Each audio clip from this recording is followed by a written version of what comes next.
buvo vedęs mano mamą, profesoriaus dukterį. Mamos tėvas dėstė Kauno universitete graikų ir lotynų kalbas, klasikinę filologiją, profesorius Merkelis Račkauskas.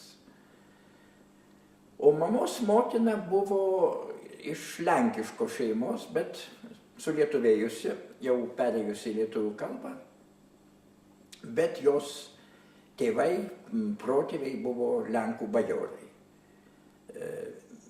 Elena Račkauskienė. Na, tėvas vedė mano mamą turbūt 2 metai prieš mano gimimą, 35 metais.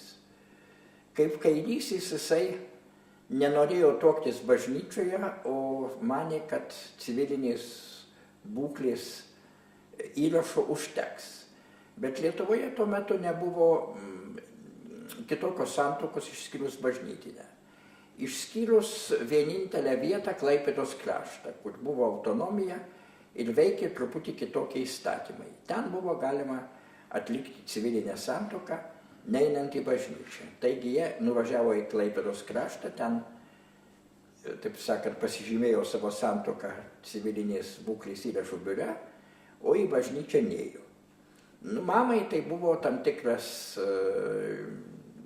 taip sakant, ypatingas aktas, kadangi jinai buvo kilusi iš tikinčių šeimos ir pati buvo dar tuo metu turbūt tikinti.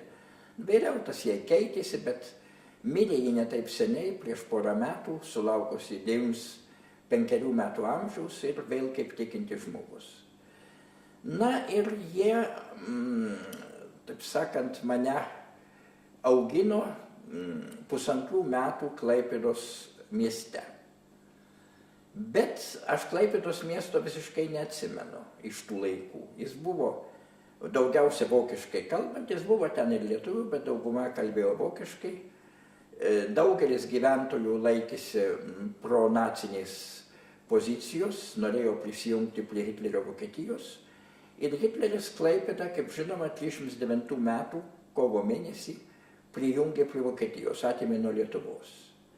Atvyko į Klaipėdos uostą kariniu laivu, pasakė kalbą iš Klaipėdos teatro balkono, dar ir dabar tas balkonas rodomas turistams, ir nuo to laiko Klaipėda pasidarė vokiška.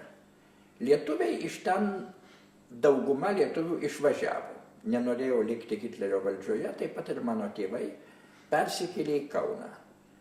Nu ir mano patys pirmieji atsiminimai iš Kauno.